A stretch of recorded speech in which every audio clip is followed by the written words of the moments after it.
plans or contact 311. Remember always to call 911 to report a fire. We remain in stage 4 of water restrictions, and our community standards team will continue to take an education approach to gain compliance. As of this morning, our bylaw officers have attended 56 calls for misuse of water and attended 8 service calls for having a fire during a fire ban. We want to thank Calgarians for taking this situation seriously and reducing their water. It continues to be incredibly important to conserve this water, and we all need to do our part to make sure our city has access to water for public health and safety. So please, as you're looking at your day today, use 25% less water than you used yesterday, and we'll be able to hopefully stabilize that supply versus demand. I will now pass to Director Nancy Mackay. Morning, everyone. Our crews are still working around the clock, and overnight we were able to pump water from around the area of the break. This is necessary before we begin excavation. We are hopeful that later today we'll be able to fully expose a section of the feeder main to see the extent of the break. This will help us finalize our repair plans. We are continuing to shift drinking water from our Glenmar water treatment plant around the city. We're working that plant very hard to get water to everyone. What we've also been able to do is adjust some of the pumping around the city so that we're able to get water differently to some of the communities that we weren't before. So we're really adjusting our operations to what is still a very changing situation. I want to thank everyone for doing their part to conserve water. We must all further, as Sue had mentioned, reduce our water use to effectively use our remaining water supply. Well, we did well to cut back yesterday. Unfortunately, our consumption rose in the evening hours at the time people came home. This current level of water use cannot continue. If we do not reduce our water use even further, we're at risk of running out. Please keep following the outdoor watering ban and cut down on your non-essential indoor water use, both at work and at home. We are trying to get back to normal as fast as we can, but this is a massive break that cannot be repaired in a day or two. We're counting on all Calgarians, homeowners, businesses, many of those in the communities that use water in so very many different ways, just as we came together in the floods of 2013. To save all the water we can, we need everyone to do their part. And we've seen that, and we really appreciate that, and we need to continue and do even a little bit more. If you have questions, I'd like to remind you that about what to do and you're not sure, to please visit calgary.ca. There's great information there, and our anything about the boil water advisory as well. Alberta Health Services, our colleagues there, have lots of good information, particularly for those customers in Bowness. And with that, I think we'll open for questions.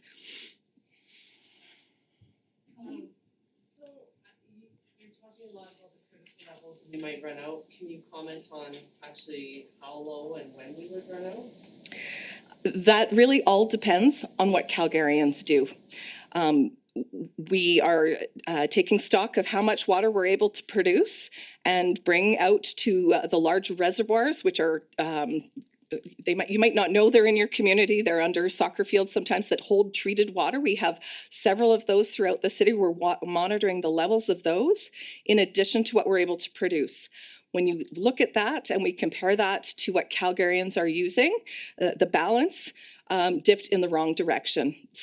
The demand for water yesterday during the evening was higher than we were able to produce. In the morning, it was the opposite. We are really paying attention to that balance. So again, will that happen, when that happens? It really all depends on us. So we need everyone to do their part. Is there any ways that you would make mandatory indoor water restrictions, or are you still leaving it to voluntary? The question that you've asked is mandating indoor water restrictions. The one thing that we do know about Calgarians is they do step up. And that's really what we're looking for with everyone. Seeing what everyone is doing behind closed doors, we're not about that. We're about doing what's the right thing. So again, it's having everyone do their part. Indoor, we all know how we use water, be it flushing the toilets, delaying laundry, those kind of things. Where can you change something just a little bit, as Sue mentioned, reducing water from think about what you used yesterday. How can we reduce that another 25%? That's really what we're asking. Thanks. No Calgarians change their habits. Regarding the consumption of yesterday's, how many days or weeks can the city of Calgary go? The question is, how many days or weeks can the city of Calgary go? Again, the question is similar to the one that was just answered, is how many days can the city of Calgary go? Once again, it actually depends on us. And what I can tell you is that most cities have enough storage. We have enough storage in our system, those reservoirs that I talked about, for 1.5 to 2 days. Now we're constantly filling those up. So again, that balance between how much we're able to produce and how much Calgarians are using is really the answer to that. We are working as hard as we can, being very careful about what we're able to produce, and we need Calgarians to reduce that so that we're able to make more, move it around the city, for those uses that we all rely on water for, in a way that it's there. So it really depends on all of us working together. You have two numbers, so the low consumption number from the morning yesterday and the high consumption number from 1700 or higher. Do you have those two numbers? Thank you for the question. Is respect to specific numbers over the day yesterday, morning perhaps, and evening. I don't have those on me right now, but I will work to get those for us. Thank you for the question. The grass fire that in Springbank didn't impact the water levels in Calgary, if any. The question is how a grass fire in Springbank may have impacted water levels.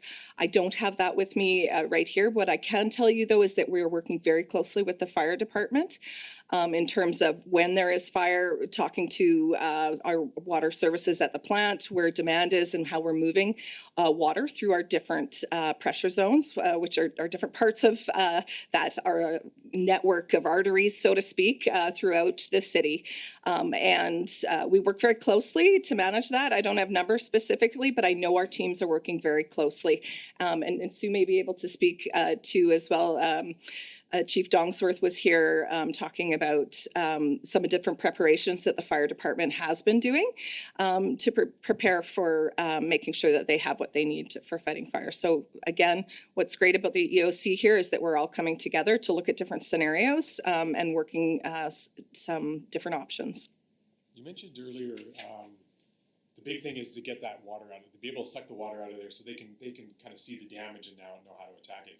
Can you maybe talk about what the next couple of days are going to look like from a repair point of view? The question is, can I speak to what we can expect for the next couple of days for the repair? What I can tell you is certainly overnight, what was really important was getting the water down. We still have a bit of water coming into the site, but we're able to get pumps set up overnight to move that water out of the site.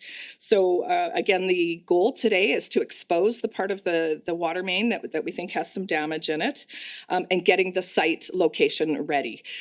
We have identified the equipment we need. We're bringing in some extra equipment for that excavation today. And we will, removing some material, setting up the site is important. And so that will be the first piece. And then once we're able to do that, we will have a more fulsome plan that we can start to share with you. So that's what I know right now. And again, our commitment is to keep you informed as things go along. So thanks for that.